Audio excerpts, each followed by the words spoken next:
Bonjour, nous voici donc dans le premier épisode du Gilet jaune. Donc dans cette première partie, nous sommes dans Mudbox et nous allons dans Mudbox pouvoir récupérer un modèle. Donc quand vous arrivez dans Mudbox, généralement vous avez cette fenêtre qui s'ouvre avec au centre, parce que là moi j'ai masqué les éléments qu'il y avait sur la gauche, donc les vidéos de présentation, vous trouverez le corps humain. Je clique dans le corps humain, le corps humain est chargé. Je rappelle, A pour centrer la scène dans Mudbox, Alt, clic gauche, rotation, molette, pan, clic droit, zoom. Vous pouvez tourner la molette aussi. En tout cas, bon, on y reviendra plus tard dans Mudbox. Il s'agit maintenant donc de sélectionner le personnage. Donc pour sélectionner mon personnage, je fais un clic droit dessus, sélectionner le modèle, il devient tout jaune. La résolution actuelle de mon maillage est beaucoup trop dense. Bon, on pourrait très bien l'utiliser à vrai dire, mais histoire de bien comprendre, on va prendre la résolution la plus faible de cette géométrie pour pouvoir modéliser d'après celle-ci. Donc pour ce faire, tout bêtement, nous allons dans maillage et descendre d'un niveau la division du maillage. Donc on le raccourci, page suivante, page précédente sont les moyens de naviguer dans les niveaux de détail. Nous pouvons voir par exemple dans la liste d'objets que mon Human Body a différents niveaux de détail. Logiquement on va le voir là. 1, 2, 3, bon, je ne sais pas trop exactement là, comment c'est décrit, mais en tout cas on peut constater, page up, il monte au plus haut niveau à 8272 polygones, page down, 2068 polygones. À ce stade-là, donc modèle sélectionné, je vais dans Fichier, exporter la sélection. Et là, donc là, moi par exemple, je l'avais déjà fait, donc je vais prendre le même, donc dans mon dossier généralement de travail, import, je le mets tout de suite, comme ça quand j'irai l'importer dans 3D Studio Max, il le trouvera tout de suite. Hop, enregistrer, oui, ok. Et donc dans 3D Studio Max, première chose que nous allons faire, nous allons personnaliser, définir notre unité pour être persuadé de travailler bien dans une unité que l'on maîtrise, donc en l'occurrence le système métrique en centimètres, comme l'unité système. Ça c'est une chose, ok. À ce stade-là, fichier importer, importer, pour importer un fichier externe.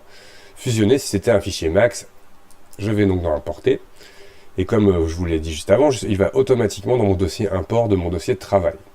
Donc là, je retrouve le man.fbx, je fais ouvrir, et je valide en n'ayant aucune option à modifier. Le modèle est importé.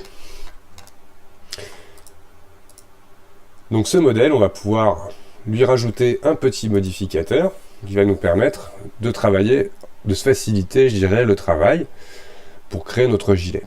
Donc on va lui mettre un modificateur qui s'appelle section. Pareil en anglais, section. Sectionner en français, section en anglais.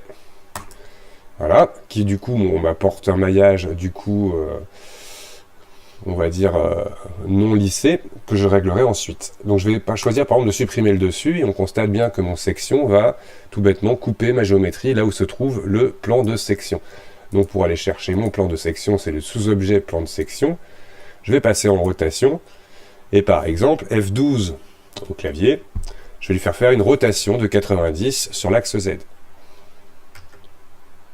Ok. Une fois que j'ai fait ça, pour me faciliter la vie, je vais mettre dans la vue face, et passer en mode déplacement et venir mettre le point de pivot au niveau de mon épaule. Alors je vais supprimer le dessus, c'est le reste que je veux garder, et pour éviter là d'avoir la partie du corps inférieure ici légèrement coupée, nous pouvons effectuer une légère rotation comme ça, toc, peut-être légèrement un peu plus, et je reviens ici, là j'évite d'avoir le retour du bras, toc, et donc d'avoir mon plan de sélection qui coupe autre chose. Je reviens en perspective, P, au clavier, et là donc on se retrouve simplement avec notre géométrie coupée avec le modificateur. Donc supprimer dessus et couper l'inverse. On va lui rajouter maintenant un lissage, modificateur lissage, pas le lissage rapide, pour attribuer un groupe à l'ensemble de ma géométrie et éviter donc ce côté facettisé. J'appuie sur 1, hop, mon modèle redevient lisse. Et donc tout simplement, on va lui rajouter bouche et trou, cap hole en anglais, pour pouvoir masquer le trou de notre géométrie. Voici, notre modèle est prêt comme ça, donc bien évidemment ce n'est qu'un modificateur. Nous pourrons à n'importe quel moment venir masquer ou supprimer, même sectionner, qui va nous permettre de tourner beaucoup plus facilement autour de notre torse, étant donné qu'on travaillera que d'un côté du modèle. Donc voilà la première partie terminée. Je vous dis à très vite, très bientôt pour la suite, et merci d'avoir regardé ce tuto.